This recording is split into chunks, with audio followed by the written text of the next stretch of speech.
I was trying to get our names straight before this with Chuck. We were both called Chucky when we were little. He transitioned to being Charles until he went to college, and then he became Chuck. And I've just been Chuck since I was Chucky, so. Thank you, Jeremy, for that report. Now we'll turn to the segment that I'm sure you all came to hear. This is the first program in conjunction with the returning exhibit, Voices of Conscience, Peace Witness in the Great War. We will host a few programs this fall and have a full slate of programming coming in spring. Today, Dr. Chuck Epp, University Distinguished Professor at the School of Public Affairs and Administration, University of Kansas in Lawrence, will present Conscientious Objection to Draft Registration in the 1980s. Chuck graduated from Bethel and went on to receive a master's from the University of Kansas and a PhD from the University of Wisconsin-Madison. His academic research has focused on law, social change, and administrative reform on civil rights and climate change. He has just completed a major study on environmental groups' successful campaign to shift electricity generation from coal to wind and solar power. His book on the campaign, titled Challenging Power, describes how a coalition of over 1,000 environmental organizations coordinated efforts across all 50 states to block hundreds of proposed coal plants and shut down hundreds more. In addition to Challenging Power, Chuck is the author of numerous journal articles and several award-winning books published by the University of Chicago Press, including The Rights Revolution, Lawyers, Activists, and Supreme Courts in Comparative Perspective, and Making Human Rights Real, Activists, Bureaucrats, and the Creation of the Legalistic State, Pulled Over, How police stops define race and citizenship. Epp's research has been supported by multiple grants from the National Science Foundation. He has received major awards for teaching and mentoring, has served on the Executive Committee and Board of Trustees of the Law and Society Association, and is co-editor of the University of Chicago Press series In Law and Society. Please help me welcome Chuck Epp as he presents Conscientious Objection to Draft Registration in the 1980s.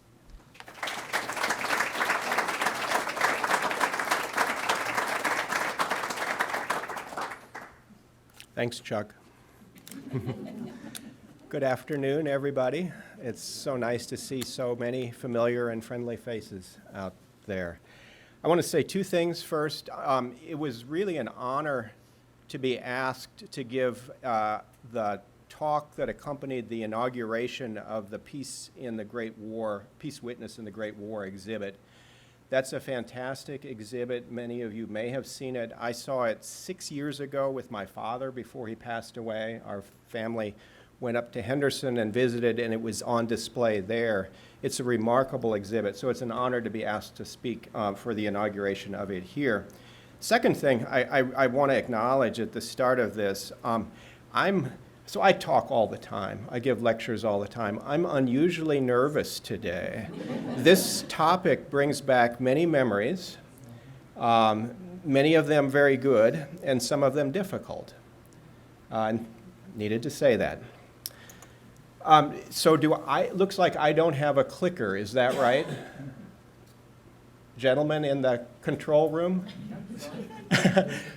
Sorry, I'm not asking you to click. So I don't have a clicker. Will I be asking you to click? Yes. Okay, all right, thank you. Thank you. All right, so here we go. Exactly 43 years ago today, on September 21, 1982, Kendall Warkentine and I were indicted by a federal grand jury in Wichita, Kansas on charges of refusing to register for the draft. When I realized that the dates aligned in that way, I found that startling and sort of ironic. Okay, click please. Thank you. So this is a photo of the two of us at a press conference following our arraignment in Wichita a couple weeks after that indictment. Ultimately, as you may remember, 20 young men across the country were indicted for non-registration in the early 1980s. Kendall and I were only the 9th and 10th on that list. So we were pretty early. Well, we were about halfway, but it felt early. Virtually all the indicted non-registrants, Kendall and I refused to register for reasons of conscience. And like every one of them except for one, and I'll return to that point, we were indicted because we had written letters to Selective Service reporting that we were refusing to register for the draft. And that is a key point that I want to return to again. It placed us very high on a list of 130 young men across the country who were selected for prosecution or possible prosecution.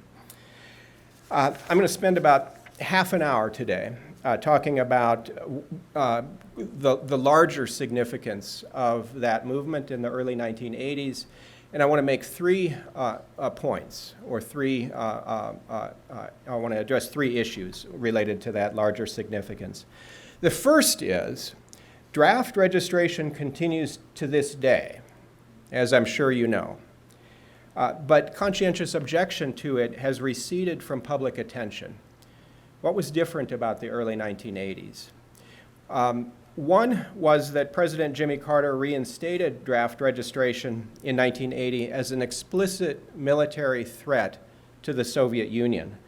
The Soviets had invaded Afghanistan in December of 1979, as you may remember, and Carter used his State of the Union message a little bit over a month later in early February 1980 to announce that he would be starting up draft registration again to threaten the Soviets not to use Afghanistan as a jumping off point for invading the oil-rich Persian Gulf. Okay, so could you hit the next slide, please? Thank you. So there, it was a big deal. There is the front page story on that announcement in the Washington Post the next day. This was, I want to be very clear, an actual threat of war.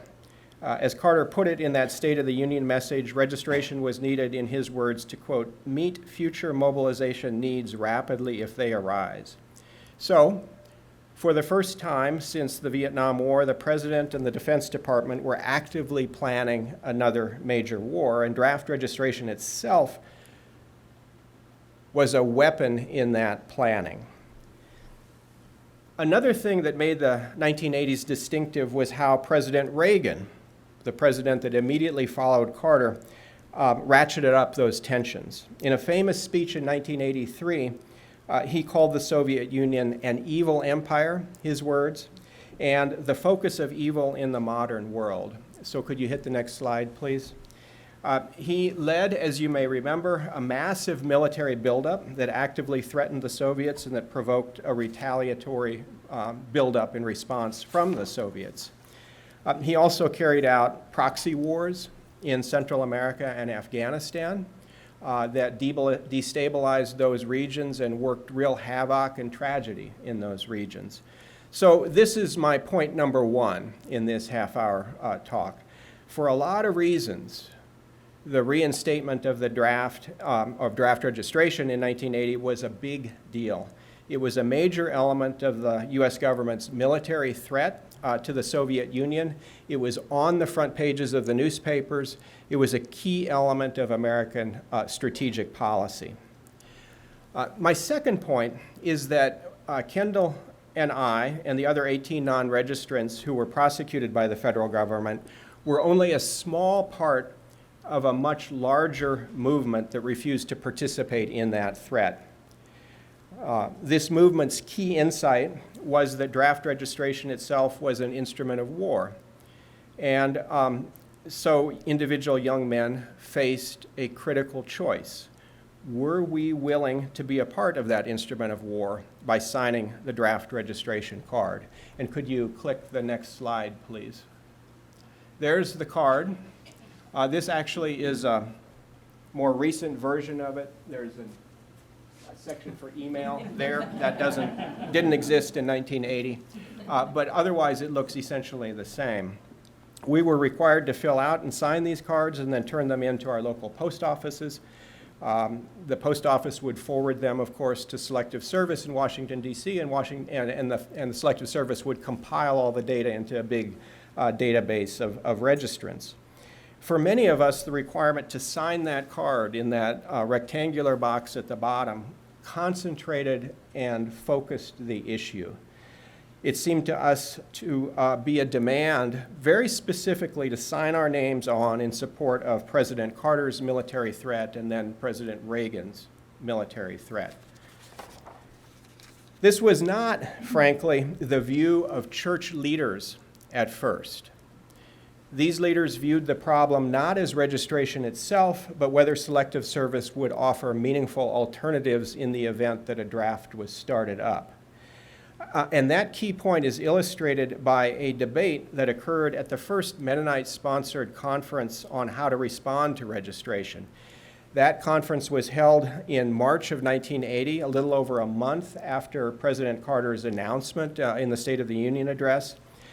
It was held in Goshen, Indiana, and it was convened by the U.S. Peace Section of the Mennonite Central Committee. There, at that conference, church leaders were engaged in a discussion of how do we plan for alternative service, how do we encourage the selective service to make sure there will be meaningful alternatives, how do we prepare young people for going through that process to gain alternative service if the draft is started up.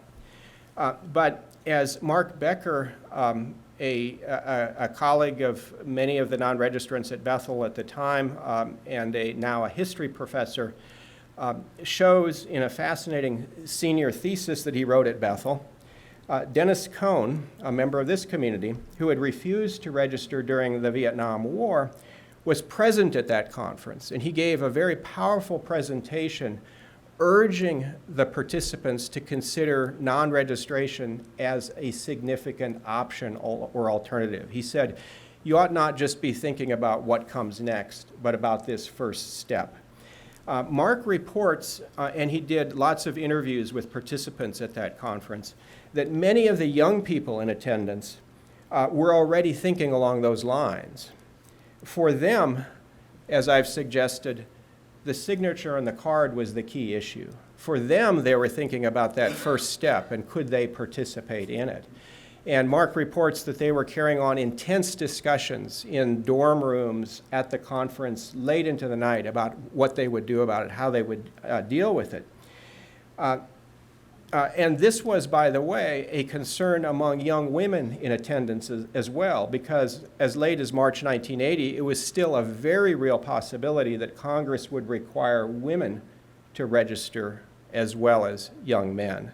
Ultimately, when they passed the law in June of 1980, a few months later, they limited registration only to men. But at this point, registering women was a real possibility. That March 1980 conference at Goshen was an opening step in what became an active movement of non-registration among young Mennonites. Another step in that movement was a few months later in July of 1980 at the General Conference of the Mennonite Church's triennial meeting in Estes Park, Colorado. The Estes Park Conference turns out to have been only 1 week before the first wave of required registration was to begin. It was beginning in the 3rd week of July and carrying on into early August. And so a lot of young people were talking about registration at that conference. I vividly remember the conference. It was my first trip to the Rocky Mountains, and it was my first Mennonite National Conference. And I was wowed and a little bit overwhelmed in every way. And I was listening to these conversations late at night in the cabins and so forth about the issue of registration. But what was most memorable to me was when a group of 5 young Mennonite men, all age 18, approached the conference podium and asked for a chance to speak. Next slide, please. There they are. This is a fuzzy photo, but I was able to pull it out of the Mennonite from that period. Their spokesperson, Kendall Warkentine, the one on the far right there, read a statement signed by all of them. It stated, and I'm going to read a few portions of this here. 1, we have been asked to register for no other reason than military service. Oh, no, I'm sorry. I missed the first. For reasons of time, I'm going to cut through some things here. First, he began, we stand with the Anabaptist tradition of refusal to carry the sword. Because of our beliefs, we cannot in good conscience register with the Selective Service System for the following reasons. One, we've been asked to register for no other reason than military service. Two, registration is being used by President Carter to publicly threaten the Soviet Union. So there you see that echo again of that very prominent theme. These signers of this document said that they could not in good conscience sign up to support that military threat. They also said, and this is important, that they understood that other young Mennonite men might reach a different decision.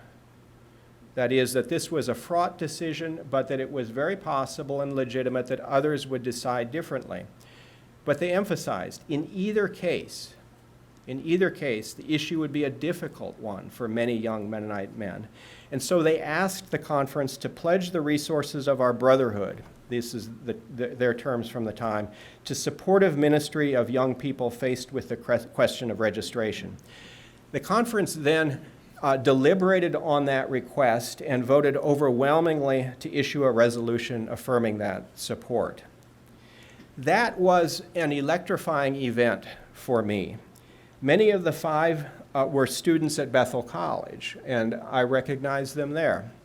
In a little over a month, I would be heading to Bethel to enroll as a freshman. I recall eagerly looking forward to meeting these people and joining in the discussions. I thought that everything I had learned about the Mennonite faith and practice of nonviolence was coming to a head in the form of military draft registration and also in the form of that little group of non-registrants at Bethel College. Now, by that July, there were many currents of opposition welling up among Mennonites. The Mennonite, I've mentioned it a moment ago, the official publication of the General Conference Mennonite Church, carried many stories about church-based responses to registration. In preparation for this talk, I went through the 1980 volume. You can find it online. It's full of stories about registration. One was a report on how the Tabor Mennonite Church near Gossel, this is just a simple example, was holding mock draft hearings to help prepare young people for the ordeal of defending their conscientious objections before a board of skeptical draft officials. Now, as I'm sure nearly everyone in this room recognizes, holding mock draft hearings was a very familiar thing for Mennonites, and for me. I grew up hearing about similar counseling sessions in my home church, Bethesda Mennonite Church, in previous wars, stretching from World War II to the Korean War to the Vietnam War. So we were reliving many of those previous sorts of patterns. We were redoing them, recreating them in that time. Another key response of the Mennonite institutions as the church leadership began to catch up to this upwelling of concern among the young people was to develop various resources to support non-registrants. These efforts were led by officials of the Mennonite Central Committee and the Peace Office of the General Conference Mennonite Church. And they included a host of resources, and I'll just identify two or three of them here to illustrate. One was, and this is important to remember, they pulled together a network of Mennonite lawyers who agreed to represent non-registrants in court. Another, they developed a legal defense fund to help defray the costs of legal defense of non-registrants in court. And they also helped foster a formal network of non-registrants among Mennonites across the colleges and across the Mennonite communities in the country at the time. And they sponsored and supported a newsletter that we circulated among ourselves. And so those resources were critical for supporting this growing movement of non-registration. Okay, so far I've talked about the Mennonite response. But I want to emphasize, and this is really critically important, the Mennonite opposition was only a small part of a much larger movement that was just exploding across the country in those months. Other elements included, of course, official responses from the other traditional peace churches. And I could give many examples. I won't for reasons of time here. Also, the various conscientious objector support organizations from previous wars geared up again. They were often still in existence. They geared up and focused on this new challenge. And the key one there was, of course, the National Interreligious Service Board for Conscientious Objectors, a name that many of you may remember. It's now called the Center for on Conscience and War. But this movement also included a lot of ferment beyond these traditional sort of peace church entities. New organizations and new networks of opposition sprang up. One was, and can you hit the next slide, please? Thanks, was the politically radical National Resistance Committee based in California, in the Bay Area of California, and its publication Resistance News. I have a stack of these things from those years, and they connected the Mennonites and the other Peace Church participants to this broader network that was just exploding everywhere. They included all kinds of things that were really interesting, a wealth of sort of memories coming out of this, essays from non-registrants on why they were refusing to register, notices of court hearings and updates on the prosecutions of non-registrants and how it was going in their cases. And here you see news from 40 cities. They were always reporting on protests and other kinds of activity happening around the country, protests against draft registration. Another key element of that broader movement, next slide please, was the National Lawyers Guild, the long-standing professional association of radical lawyers. You may be familiar with this. If not, they're a profoundly important network of lawyers on radical political causes across the country. The Guild offered to coordinate the legal defense of non-registrants across the country, and many of the legal ideas for how to creatively defend non-registrants who were obviously, in one sense, guilty, came out of Guild networks. So, for example, I recall quite vividly a long afternoon conversation that I sat down with between my lawyers, myself, and a guy named Peter Goldberger, a Guild lawyer in Philadelphia, who was the lead lawyer representing several of these non-registrants, talking about ideas for how to mount an effective legal defense. Now, one final thought about how people responded to the Carter and Reagan threats. And I want to really emphasize this. Opposition to draft registration or non-compliance with it went far beyond these organized efforts that I've been emphasizing here. So could you put up the next slide, please? By July 1982, only about a year and a half since registration was started, nearly 700,000 young men had not registered for the draft as required. According to the Selective Service's own data, the vast majority had quietly declined to register, unlike Kendall and me and the other 20 who were indicted and who wrote letters in. All these people didn't write letters in. They just didn't register. And as the Times article reports here, that number, 675,000, was more than 20 times the number of inmates in federal prisons. And as they put it, this raises questions about whether the draft law can be enforced. So something big was happening. Another way to put it, the 20 who were prosecuted were only a few grains of sand on a much, much, much larger beach. That was true at Bethel, too, where Kendall and I were students. By early 1981, at least 13 Bethel students had publicly refused to register for the draft, and the number who had not made their decision public was certainly much larger than that. In fact, many of my closest personal friends at Bethel were non-registrants or were part of the network of supportive students, women students who were actively supporting us. The Bethel non-registrants were openly supported by key Bethel faculty, by members of local churches and pastors of local churches, and by members of our home churches, even if our pastors didn't always support us. We were also, of course, supported by our parents and personal friends, And I have to say, I remain deeply, deeply grateful for that support. Okay, now to sum up my second point in this talk, draft registration clearly by 1981, 1982, 1983 had become a focal point of organizing, first against President Carter's military threat and then against President Reagan's very bellicose policy in all kinds of ways toward Central America, toward Afghanistan, toward the Soviet Union. It was a focal point of organizing, just like draft resistance had been a flashpoint of opposition in the Vietnam War. All right, I want to turn now to my final topic, which is the larger implications and significance of all of this resistance. And I want to make one basic point here, but I'm going to spin it out in a few ways.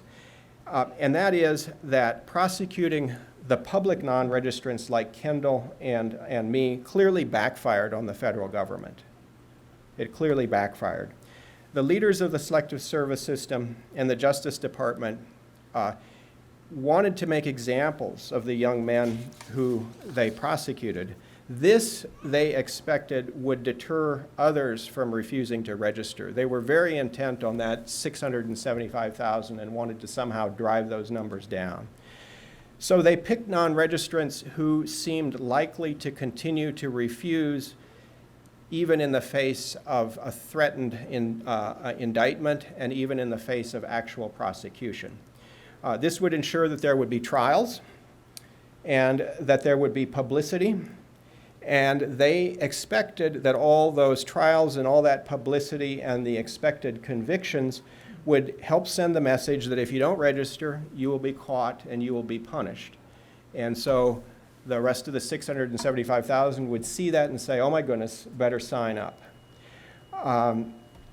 And the easiest way for the architects of this legal strategy to do that, they figured, was to focus on those who had written letters in to Selective Service, because they thought, A, we've got a clear record that they knew what they were doing, and B, they seem pretty firm. Often they said, we said in our letters we're not going to change our mind, and so this is somebody we can make an example of. One of the legal architects of that prosecution strategy actually stated that pretty frankly in an internal memo that was obtained during discovery in one of the prosecutions. He said that the likelihood that a quiet non-registrant might be indicted is about the same as the chance that he would be struck by lightning. So they clearly were intending to go after very public non-registrants, and especially those who had written in. And in fact, 19 of the 20 who were indicted had each written a letter to Selective Service. The only one who was indicted who had not written a letter was the very final one in 1986, and by that point, the architects of the strategy were clearly having second thoughts about the wisdom of that focus, and I'll suggest why. They didn't anticipate that many of us were, in fact, quite willing to go through that ordeal, precisely because we believed it would encourage public discussion of the harms of militarism in the draft. That is, we embarked on that in order to provoke or encourage and to participate in a broader discussion. For example, I wrote such a letter, and I can still remember walking down to the Henderson post office to mail it. It's very clear in my mind. I stated in that letter that I accepted a basic principle of the standard theory of civil disobedience, which, by the way, by that point I had learned quite well at Bethel College in several classes, that if you break the law for reasons of principle, you should be publicly open about this to help foster public discussion of the injustice of the law that you're breaking. And I said that in my letter. I read it in preparation for this talk. Similar reasons clearly motivated the others who wrote to Selective Service and who were then indicted. For example, Gillum Curley of Madison, Wisconsin, one of the very prominent public non-registrants, he was opposed to war and military intervention abroad, and he used his trial to debate the issue of forced conscription into the military. He turned his trial into an educational campaign. He also, accompanying the trial, put out in various forms just a wealth of information about problems with militarism, about problems with forced conscription, about problems with the Army and with what Ronald Reagan was doing in his foreign policy. Again, I still have some of that stuff in my files. It's really remarkable what Curley was doing in that very public campaign. Now, here's an interesting point. Members of traditional peace churches seem to have been more likely to write selective service than others. We're a pretty tiny proportion of the American population, aren't we? Yet we were 5 of the 20 who were indicted. 3 of us were, in fact, Mennonites. 2, of course, were Kendall and me. The other was Mark Schmucker from Ohio, who was attending Goshen College, and whose case became a very significant legal controversy in the federal courts. The other two Peace Church people were Enton Eller of Bridgewater, Virginia, a Church of the Brethren member, and Ed Hasbrook from Wellesley, Massachusetts, a Quaker. And each of us wrote, each of us said we wanted to participate in a broader discussion of these issues, and that happened. So as the prosecution strategy expected, there was a lot of discussion surrounding these trials and a lot of publicity. But a lot of it didn't seem to go the way selective service officials hoped. I want to give you some examples of this in different kinds of ways. Several of the cases were legally significant. One was the case of David Waite from California, a secular protester. In that case, a federal judge threw out his indictment on the grounds of selective prosecution. That is, that the prosecutors had selected him only because he was public, so vocal, and because he had written in. And so the judge ruled this is a punishment for his expression, not for his refusal to register. That decision sent shockwaves through the whole prosecution and caused judges across the country to delay proceedings until eventually a federal appellate court overturned it. And that case actually went up to the Supreme Court and was a very significant decision of the Supreme Court. It went the wrong way from my perspective, but it was very legally significant. Another group of cases chipped away at selective services' refusal to allow registrants to claim CO status on the registration form itself. This was a very hot point of contention among many people. A lot of people said, you know, if you included on that form, which is not up anymore, a box to check, I claim CO status, I would be willing to register. And selective service adamantly refused to do that, reportedly because their senior officials had decided that if that option were there, too many people would select it, and that would undercut the military threat that they were trying to send. Okay, so actually though, in a number of these cases, the outcome was that selective service, as a condition of ending the trial, agreed to allow the non-registrant to register on a registration form that included an official statement that they were registering as a conscientious objector. That set in practice to resolve these cases an important potential precedent, had this continued, that selective service would allow official acknowledgement of CO status on that form in exchange for registration. My case was potentially significant in a different way. My lawyers, who were really very, very competent, and as I say, had been consulting with leading lawyers around the country in this case, they developed an original argument that opened up the possibility of undercutting every prosecution of a non-registrant who had written into selective service to report their refusal to register.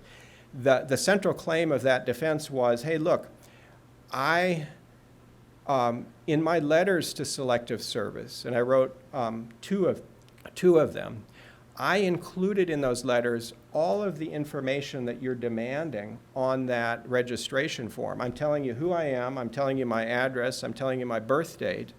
I'm just saying I'm not willing to sign up on your form and sign on to that military threat. And that's actually literally what I said. And my lawyer said, hey, we're going to use this as a primary defense in court.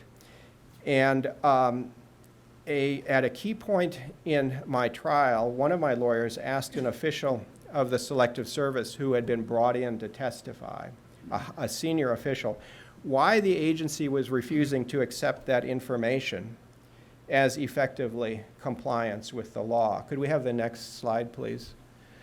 The highlighted point here, the official replied that they couldn't accept it because my letters did not contain the OMB, Office of Management and Budget, document number that appears on every registration card. And there you can see it. It's about the smallest print on the form. At this point in the trial, the federal judge in the case, who was a very senior, very experienced federal judge, Frank Tice, very respected, he interjected, literally, these are his words, "That's preposterous.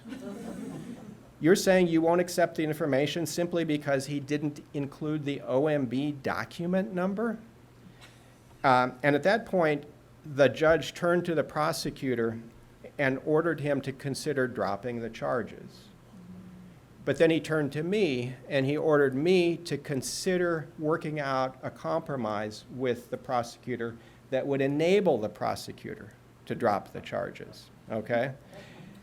So this led to us departing the room and carrying on intense negotiations in a little room next to the main courtroom that went on for hours. I remember being quite nervous in those negotiations and also quite firm about some things. Eventually, the prosecutor, after calls back to Washington, D.C., coming back into the room, calls back to Washington, D.C., agreed to drop the charges if I would provide my name, birth date, and address yet again on a blank sheet of paper. And after at first I said, no, I'm not going to do this. I know what you're doing with this information. But after a long discussion with my lawyers, I decided that I was willing to do it, as that was essentially what I had done in my letters already, okay? So we went back into the courtroom, and the prosecutor, Jackie Williams, announced that he was dropping the charges against me in exchange for that piece of paper. The judge then ruled the charges dismissed with prejudice, which means that they could not be brought again. We then filed out of the courtroom and stood on the steps of that federal courthouse in Wichita, and one of my lawyers, Eric Bruce, who I respect to this day, spoke to a large crowd of supporters and reporters, and he declared, "We won." And it's quoted in several newspapers, "We won." I talked after him. I said then, on those steps, and I believe now that, quite frankly, though, in one sense we won, in another sense, this outcome was a compromise. I'm quite honest about that. But it was a compromise that I was prepared to accept because I believed I had not provided my symbolic acquiescence to that military threat. I had not signed on to it, which was my firm position from the start. And secondly, also, one of my firm positions from the start was I wanted to use this process to provoke, encourage, and participate in public discussion of these issues, and I thought that had clearly been accomplished, and maybe I couldn't do more with that. There's one footnote to that story that I want to mention, and that is this. Everyone who registers with Selective Service receives an official confirmation back from Selective Service that they now have been registered. I never got that confirmation. And so I am quite sure I'm not registered, although I haven't inquired. I haven't put in a FOIA request. But I'm quite sure I'm not registered, and I have a couple speculations as to why. One is possibly the Selective Service decided that they didn't want to accept that precedent because this would require them to constructively register people. And that business they didn't want to get into at that point. Okay, final point. If some of the cases were legally significant, and I've spent a bit of time on that topic, many were politically significant, and that may have been even more important for the course of these events. They became the focus of large turnouts of supporters. They became the focus of a lot of publicity. Couple of examples. Hundreds of supporters attended the trials of Ben Sassway in California and Ed Hasbrook in Massachusetts, 160, according to the local papers here, attended Kendall Warkenteen's sentencing in Wichita in early 1982. In my case, somewhere around that number, 150 to 200 attended several hearings of mine in Wichita. And I probably don't need to say this, but it's worth mentioning, that kind of turnout at a trial is unheard of. It does not happen in federal court, especially in criminal cases. It's very unusual. The consequence of all that upwelling of concern, support, publicity, and so forth was not, as Selective Service had hoped, a graphic display of deterrence. Instead, if anything, noncompliance with registration increased. By 1983, noncompliance was close to 30%. By the way, today, I looked up the recent numbers. Selective Service claims it's above 85% by the time a young man turns 25, but for the first year, it's below 40%. And the crucial other requirement that they never mention, that you're supposed to update Selective Service when you change address, the compliance with that is effectively zero. So they have a massive noncompliance problem on their hands, and the trials didn't help it. Next slide, please. So this is a political cartoon that illustrates that basic observation. If you can't read it all, this is Uncle Sam standing on a paddy wagon, and he's saying to a very large crowd of people kind of standing around, "This is my final warning, either register for the draft or climb into the paddy wagon." And that was effectively the message that came out by the end of these many trials. So in that context, the Justice Department decided to stop prosecuting non-registrants. The last indictment for refusing to register was in 1986, and it was kind of that was the one where they decided to go after somebody who hadn't written in. The effort was quietly shut down at that point. All right, I want to close by making three simple concluding points.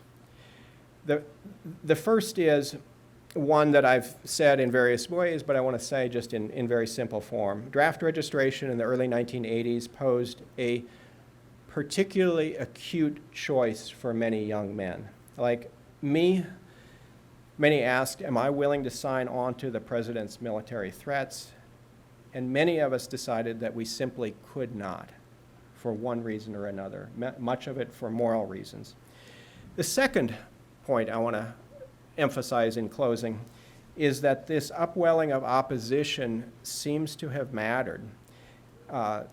Put simply, it led the U.S. government to abandon public prosecutions of draft non-registrants, and it probably stopped the government from reinstating the military draft in those years. I've noted, various reasons for that, the outpourings of public support, the publicity, and so on, but I want to mention one other that I think really mattered, and that is that these trials consumed enormous commitments of time and resources on the part of the federal government, from the U.S. attorneys, from Selective Service officials, from Justice Department officials high up in the Justice Department itself in Washington, D.C. For example, in my case, every single hearing, there were 3 attorneys from the Justice Department in Washington there in what looked to me like extraordinarily expensive suits, sitting quietly in the audience, observing to see how well this was going. And then they would quietly consult with Jackie Williams at breaks and after the hearing was over. Years later, the architects of that enforcement effort explicitly acknowledged in an interview in Newsweek magazine that none of this had gone the way they wanted. As one high official in Selective Service put it in an interview, prosecuting non-registrants was, in his words, really a losing proposition for the feds. Since there are limited resources, the FBI's time would be better spent chasing white-collar crime than some Mennonite kid through Pennsylvania. Now, the downside of that realization on their part, of course, was, and I don't have time to explore this here, but I need to just simply mention it, that the federal government ended up developing a more effective way to deter noncompliance, and that was to tie federal aid, college aid, and so forth to registration. Nonetheless, the noncompliance rate remains remarkably high. And I think also, although in the early years they effectively did enforce that aid limitation, anymore it's very tough to do so. They're not putting the data sets together to make sure that beneficiaries of Social Security were registrants, that college aid beneficiaries were registrants. They're simply not doing that. They probably would have the capacity, but it's not a very high priority. Finally, I want to put the non-registration in the early 80s that I've been talking so much about into a broader perspective. Mennonites have refused to participate in war for centuries. This is no news to anybody here, and often at great personal cost. The exhibit on peace witness in the Great War that I mentioned earlier that's over here powerfully illustrates that point, and as I recall, many of the examples in that of the experiences of war resistors, including in this area in southern Kansas, are quite chilling. It's a powerful exhibit. In the Korean War, Dwight Platt of this community refused to register for the draft and was sentenced to a year and a day in federal prison. He served, as I recall, 6 months. In the Vietnam War, Dennis Cohn refused to register, was sentenced to a year and a half in federal prison and served a good portion of that. A number of the non-registrants in the early 80s were sentenced to federal prison and served some time. Although I found my prosecution and trial stressful, nothing that I experienced was as costly as what those people experienced. And I finally want to make one other acknowledgement, and that is that since the United States drafts only men and requires only men to register, this story can kind of come off sometimes as if men are the leading sort of peacemakers, the one taking the risks and so on. But I just want to say, it's very clear to me from being involved in these issues over now many decades that women and others are often as active or more so than the men in leading these efforts. And that ought not be forgotten. We, in this story, were kind of the public face of it, but we were hardly the only moving forces of it. All right, next slide, please. That's the end. If you want more information on the stories from that period, I recommend Mark Becker's senior thesis at Bethel, easily found. Just Google Mark Becker draft registration. He's got it up on his website. Ed Hasbrook's website on resistance to draft registration is just fascinating. It's full of stories. Again, you can just Google Ed Hasbrook draft registration. It comes up. He's very confident in his views and has lots of them, and he also has lots and lots of useful information. And then there's the Center on Conscience and Wars website. Thank you. Happy to take questions, objections, thoughts, and so forth. Yes, thank you, Chuck.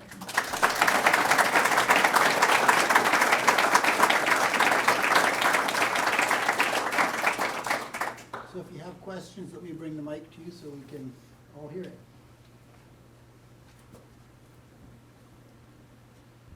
How did you set up your legal team? Could you repeat the question? Yeah, I don't think how the did- mic's on. Yeah. How did you select your legal team?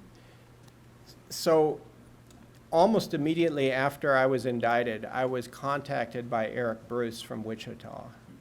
And he said, I'm volunteering to defend you. Let's talk. So we got together in Wichita. He's not a Mennonite. He said his father had been a civil liberties and civil rights lawyer. He was young. He wanted to help out. Very quickly, Arthur Benson from Kansas City, a name maybe not known in this area, but Arthur Benson is by now the leading civil rights and civil liberties lawyer in the Kansas City area. He's got a tremendous reputation. He's very sophisticated. He's spent a career taking on hard cases and often winning them. He reached out and said, hey, I'd like to help out. This was fairly early in his career, and at about the same time, Susan Gehring, who was a Mennonite, from Maryland. She had been in the, from Kansas, but she was in an ACLU attorney in Maryland reached out. So they all reached out to me, and they worked out an arrangement where they cooperated together. Yeah, and I haven't gone through all the stuff they did. They put in a lot of time. That was a big boost for you. Yes, it was. Yes, it was. By the way, so if I might, look up sometime Mark Schmucker's story. There's a fascinating article in the University of Kentucky Law Review on his case. Focuses primarily on his case and the legal significance of it. So just Google Mark Schmucker, University of Kentucky Law Review. And if the paywall doesn't let you get in, I'm not sure if it will, send me an email. I should have put my email address up there. I'm happy to make a copy of the thing and send it to anybody. My email is just chuckepp@ku.edu. And you can find it on the website at KU. Other questions? What is the current pulse of those who are being required to register as specifically here in North Newton? You know, that's a great question. I can't speak to North Newton. Maybe somebody else here can. But so the way I set up the talk, I mean, it's probably obvious. I think the early 80s were a different time because of the active threat and the active startup of registration and the worry that it was going to quickly become the draft itself. I'm not saying it's not a significant question now, but it seems as a registration as a policy seems to have receded in importance in the federal government, in the Defense Department planning and so forth. So I do not think it's unreasonable for young people to think, oh, this is now more pro forma than it seemed to us at the time. Now, I cannot speak to that. I do specifically, I know my son, who's now 23, debated and considered this at some length. So it is a significant question, but I just don't know. Can somebody speak to where folks are at in this community on that question? I don't know the answer.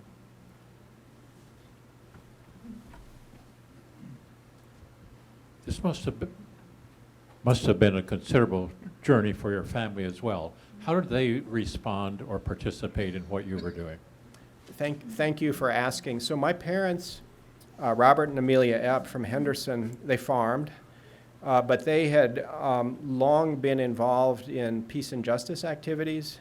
And this is in some way how I came by it. And they were extraordinarily supportive through the whole thing, very, very much so. I could not have done it without them. I remain deeply grateful for that.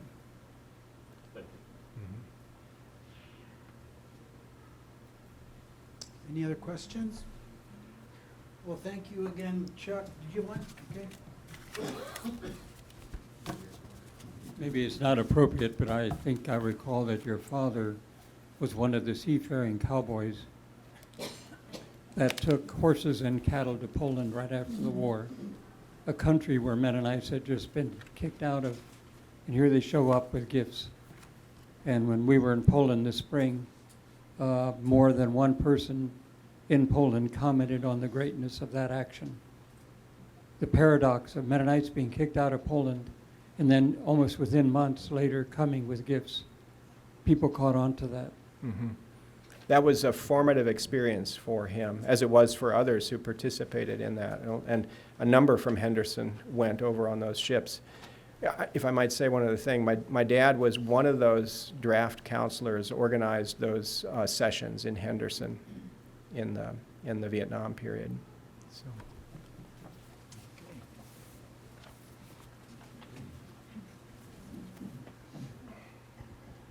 Chuck, thank you for your excellent presentation. I was at Bethel College during this time and remember being part of the Peace Club of activities and being inspired as a young woman to fill out one of the peace registrations that even if we would not be forced to register, that we were being encouraged to at least record what we would say if we had to write that letter. And to do that in solidarity, to do that as part of the witness, part of the preparation, that it wasn't just for men, it was also for the rest of us to think through that. So thank you for that, be part of that, the face of that, the public face, and the inspiration of that, and something that we should continue to be doing today as well. Thank you. Yeah, it's such an important observation. There was a student organization at Bethel that Mark talks about in his thesis that was probably half women and half men, so addressing the issue of registration and non-registration. Okay, well, thank you. Let's give Chuck another hand.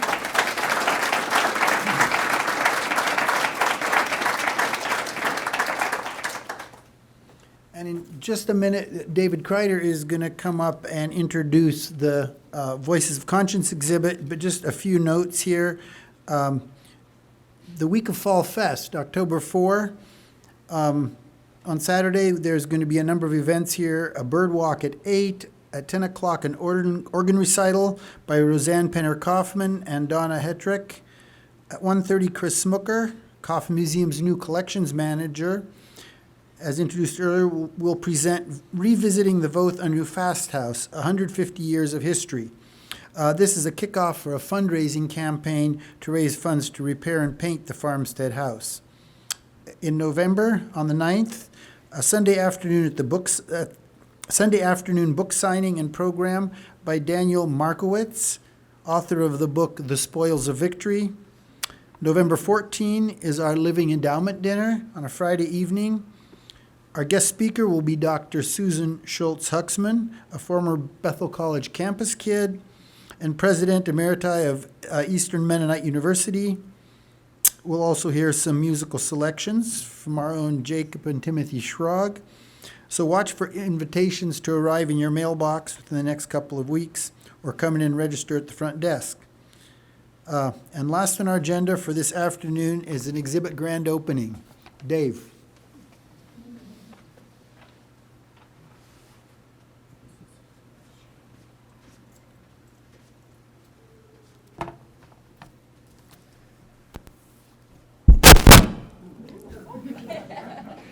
A few remarks about our returning special exhibit, and I say our because it's born out of Kauffman Museum. Out of the staff here, the Museum Association supported funding for it. Voices of Conscience, a peace witness in the Great War, has really had a remarkable journey since it was created here back in the fall of 2017. It first premiered at the World War I Museum at a special symposium called Remembering the Muted Voices. And then it was briefly at Rainbow Mennonite Church before we returned here to Kauffman Museum to be finished in preparation for travel. And since February of 2018, it's been moving around the US and Canada, being hosted in 12 states and 2 provinces, and being hosted at more than 24 locations.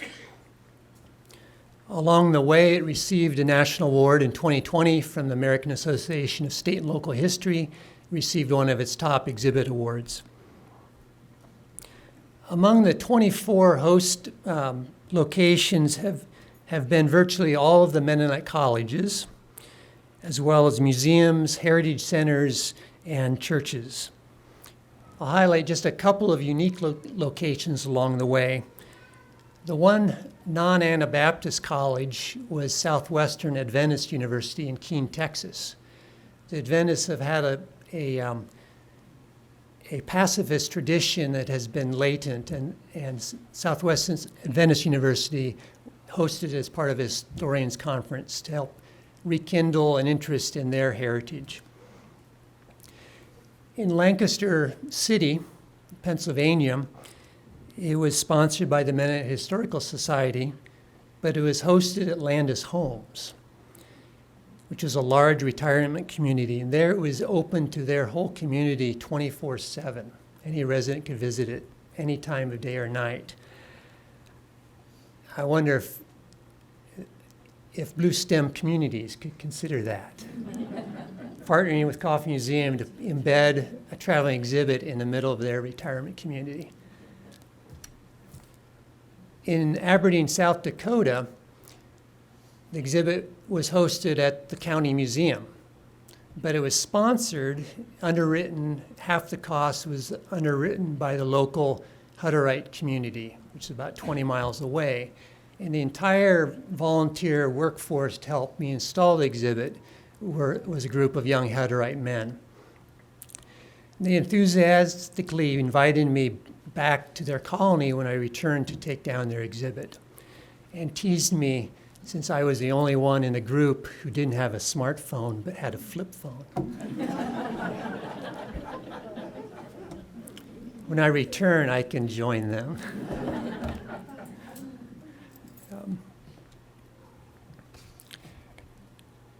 We encourage our host locations to add a companion exhibit, tell some of their local stories, and many of those 24 host sites did just that.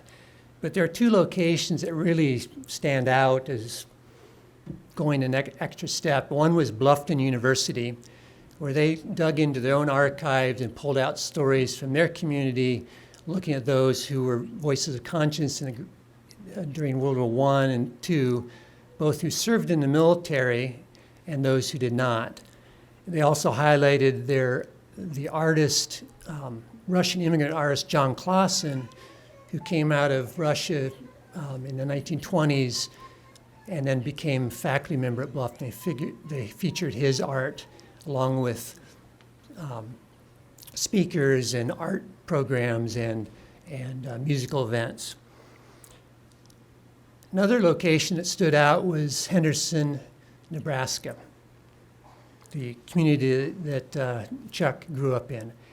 There they used the Voice of the Conscience exhibit to gather stories from their own community of people who served their country in times of war. And out of that collecting of stories, they created their own permanent exhibit that is now on permanent display at the Heritage Park. And if you're ever in Henderson, I encourage you to go to see that.